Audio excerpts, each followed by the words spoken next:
Hello दोस्तों। जैसा कि लास्ट के वीडियो में हमने जाना था कि आने वाले 2025 में कौन सी प्रोग्रामिंग लैंग्वेज है जो टॉप 10 पोजीशंस के अंदर रहने वाली है। अगर आपने इस वीडियो को नहीं देखा है तो डिस्क्रिप्शन बॉक्स में आपको इसका लिंक मिल जाएगा। एक बार वीडियोस को जाके आप देख सकते हैं कि कौन कौन सी प्रोग्रामिंग लैंग्वेज है जो 2025 में टॉप 10 पोजीशंस के अंदर रहने वाली है। आज के इस वीडियो में हम डिस्कस करने वाले हैं रिएक्ट जेएस के लिए क्यों हमें 2025 में भी रिएक्ट जेएस को सीखना चाहिए, 2024 में क्यों ये टॉप में रही थी। इन सब चीज़ों का डेटा हम लाइव देखने वाले हैं। जैसा कि आप सभी को पता है कि रिएक्ट जेएस को है जो फेसबुक, जिसको मेटा कंपनी के नाम से जाना जाता है, उसके डेवलपर्स ने इसको डेवलप किया था। जैसा कि आप सभी को पता है कि फेसबुक है जो पीएचपी के अंदर बनाया गया एक वेब एप्लीकेशंस है, और पीएचपी के अंदर कोड लिखने में काफ़ी सारे कॉम्प्लेक्सिटी थी जो डेवलपर्स को चैलेंजेस फेस करने पड़ते थे एक कोड को राइट करने के लिए, एक कोड को एग्जीक्यूट करने के लिए। सो उसको सॉल्व करने के लिए एक रिएक्ट जेएस को निकाला गया जो फेसबुक के डेवलपर्स ने लिखा था। और उसके बाद फीड सिस्टम है जो सबसे पहला मॉड्यूल था जो फेसबुक ने रिएक्ट जेएस का यूज़ करके बनाया था। उसके बाद उन्होंने मैसेजेस एप्लीकेशंस को बिल्ड किया। और जब फेसबुक ने इंस्टाग्राम को एक्वायर किया तब उनको पता चला कि इसके वेब एप्लीकेशंस ही नहीं है, तो उन्होंने वेब एप्लीकेशंस को भी रिएक्ट जेएस को यूज़ करके बिल्ड किया। उसके साथ ही उन्होंने रिएक्ट जेएस को एक कॉन्फ्रेंस के अंदर ओपन सोर्स पब्लिकली लॉन्च किया था। तो उसके बाद काफ़ी सारी प्रॉब्लम्स उनको देखनी पड़ी थी। लाइक सभी डेवलपर्स का कहना था कि एक एचटीएमएल और एक जावास्क्रिप्ट जेएसएक्स की वजह से कैसे एक दूसरे के ऊपर रेंडर हो सकते हैं। ऐसे काफ़ी सारे क्वेश्चंस थे, इसकी वजह से डेवलपर्स को कहीं न कहीं रिएक्ट जेएस के ऊपर क्वेश्चनरी होती रहती थी।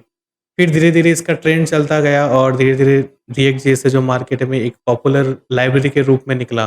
2024 के बारे में अगर आप डेटा के ऊपर एनालिसिस करेंगे तो रिएक्ट है जो सबसे बड़ा और सबसे टॉप लाइब्रेरी के अंदर आपको देखने को मिलेगा। इसके साथ ही हमने कुछ ऐसी वेबसाइटों के बारे में आर&डी किया, कुछ डेटा निकालने का ट्राई किया, जो ये डिनोट करता है कि रिएक्ट जेएस है जो 2025 में भी क्यों टॉप पर रहने वाला है। सो आइए हम जानते हैं कि रिएक्ट जेएस का क्या डेटा हमें मिला है और क्या डेटा के ऊपर एनालिसिस के ऊपर हम ये कह सकते हैं कि आने वाले 2025 में भी रिएक्ट जेएस है जो कि टॉप लाइब्रेरी के रूप में टॉप पोजीशंस पे रहने वाला है। सो इसके लिए हमने कुछ वेबसाइट्स को निकाल के रखा है। वहाँ पे जाके हमने कुछ रिएक्ट जेएस के बारे में आर&डी किया जो 2024 की रिपोर्ट्स को जनरेट करके दिखाता है, 2023 की रिपोर्ट्स को जनरेट करके दिखाता है। इन रिपोर्ट्स के बेस में हम बोल सकते हैं कि रिएक्ट अभी भी 2025 में भी उतना ही पॉपुलर रहने वाला है जितना 2024 के अंदर पॉपुलर रहा। तो इसकी रिसर्च करने के लिए सबसे पहले हम गिटहब के ऊपर गए और गिटहब के ऊपर हम सर्च करेंगे कि कितने सारे प्रोजेक्ट्स हैं जो रिएक्ट के अंदर बिल्ड हो रखे हैं या फिर रिएक्ट का यूज़ करके यहाँ पे डिप्लॉय किया हुआ है। सो अगर मैं यहाँ पे सर्च बार में रिएक्ट कीवर्ड्स को डालूँ और सर्च करूँ तो यहाँ पे देखेंगे आप 5.7 मिलियन रिजल्ट मेरे को यहाँ पे मिल रहे हैं। और ये रिजल्ट शो करता है कि कहीं ना कहीं रिएक्ट का पॉपुलैरिटी बढ़ गया है और रिएक्ट की अपनी पॉपुलैरिटी के हिसाब से इतने सारे रिपोजिटरी हैं जो यहाँ पे क्रिएट करी हुई हैं।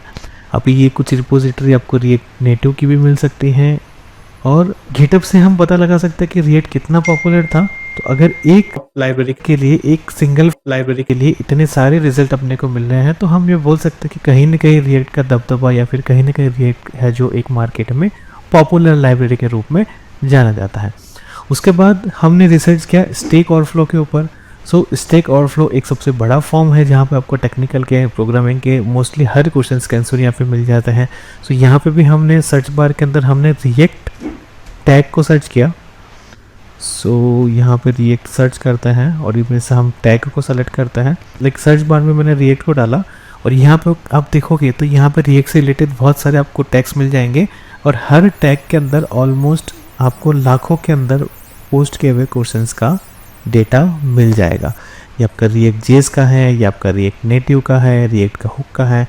बट इनके नंबर ऑफ क्वेश्चंस का लिस्ट देखेंगे तो ये बहुत ह्यूज अमाउंट के अंदर यहाँ पे आपको क्वेश्चंस के नंबर देखने को मिल जाएंगे। सो इस रिजल्ट को देखते हुए भी हम बोल सकते हैं कि रिएक्ट अगेन एक पॉपुलर लाइब्रेरी है जो मार्केट में 2025 में भी अच्छा खासा पॉपुलर होने वाला है और हाई पेड जॉब्स के अंदर भी इंक्लूड हुआ है। इसके अलावा हम npm की वेबसाइट पे गए। npm की वेबसाइट पे भी हमने पैकेजेस को सर्च करने का ट्राई किया और यहाँ पे अगर आप देखेंगे तो पैकेज का लिस्ट ये एग्जैक्ट नंबर तो नहीं दिखा पा रहा है, बट ये बोल रहा है कि 1000 प्लस पैकेजेस है जो रिएक्ट कीवर्ड से रिलेटेड है। बट इसके साथ ही अगर आप इनके डाउनलोड के नंबर से देखेंगे तो रिएक्ट के जितने भी पैकेजेस यहाँ पे अपडेटेड हैं, जितने भी पैकेजेस आपके npm के अवेलेबल हैं, इनका काउंट एकदम यूज काउंट है। इस काउंट को देख के भी आप पता लगा सकते हैं कि रिएक्ट एप्लीकेशंस के अंदर ये जो पैकेजेस हैं किस लेवल पे डाउनलोड किए जा रहे हैं। सो इनके नंबर ऑफ काउंट्स को देखकर भी हम बोल सकते हैं कि रिएक्ट अगेन एक आपका पॉपुलर लाइब्रेरी है। इसके अलावा स्टेट ऑफ जावास्क्रिप्ट की वेबसाइट है, यहाँ से भी अपन यहाँ पे लाइक डेवलपर्स को आप भी यहाँ पे पार्टिसिपेट कर सकते हैं। आप यहाँ पे रिव्यूज़ दे सकते हैं, अपनी टेक्नोलॉजीज़ के बारे में बता सकते हैं। सो यहाँ पे अभी अगर आप देखेंगे तो रिएक्ट, यहाँ से मैं फ्रंट एंड फ्रेमवर्क को सेलेक्ट करता हूँ तो अगेन यहाँ पे रिएक्ट को ही टॉप में रखा गया है और 43% पीपल्स बोलते हैं कि उन्होंने कभी ना कभी या फिर कहीं ना कहीं ये कुछ ना कुछ प्रोजेक्ट है जो रिएक्ट का यूज़ करके डेवलप किया हुआ है। इसके साथ ही buildwith.com वेबसाइट है जो यह बताता है कि कौन सी वेबसाइट कौन सी टेक्नोलॉजी के अंदर बनी हुई है। यहाँ पे भी अगर हम रिएक्ट के बारे में सर्च करते हैं और रिएक्ट कीवर्ड को सेलेक्ट करते हैं सो इसका अगर आप ट्रेंड देखेंगे तो हमेशा आपको अप में ही दिखना है रिएक्ट के लिए। यहाँ पे 2013 से लेके 2024 का यहाँ पे आपको ग्राफ दिख रहा है, बट ये ग्राफ एकदम से आपका बढ़ते हुए ही दिखाई दे रहा है। इसके अलावा यहाँ पे इंडिया की रिपोर्ट के अंदर टोटल नंबर ऑफ वेबसाइट्स के बारे में देखोगे तो ये एक अगेन यूज़ काउंट है। टोटल लाइव ये बताता है कि रिएक्ट लाइब्रेरी का यूज़ करके इतनी सारी वेबसाइट है जो बिल्ड हो चुकी है, जो सिर्फ buildwith.com के पास रजिस्टर्ड है। अगर आप इसके ऊपर क्लिक करेंगे तो आपको यहाँ पे वेबसाइट्स के सारे डोमेन नेम्स भी मिल जाएंगे। सो अगेन ये रिजल्ट है जो ये शो करता है कि रिएक्ट कितना पॉपुलर लाइब्रेरी है। इसके अलावा madewithreact.com एक वेबसाइट है जहाँ पे आपको रिएक्ट से रिलेटेड या फिर रिएक्ट का यूज़ करके बिल्ड किए हुए छोटे छोटे एप्लीकेशंस, छोटे छोटे मॉड्यूल्स आपको यहाँ पे मिल जाते हैं। तो यहाँ पे आपको हर तरह के मॉड्यूल्स, हर तरह के एनिमेशन इफेक्ट आपको मिल जाएंगे। सो ये वेबसाइट भी शो करता है कि रिएक्ट कितना पॉपुलर लाइब्रेरी मार्केट में है।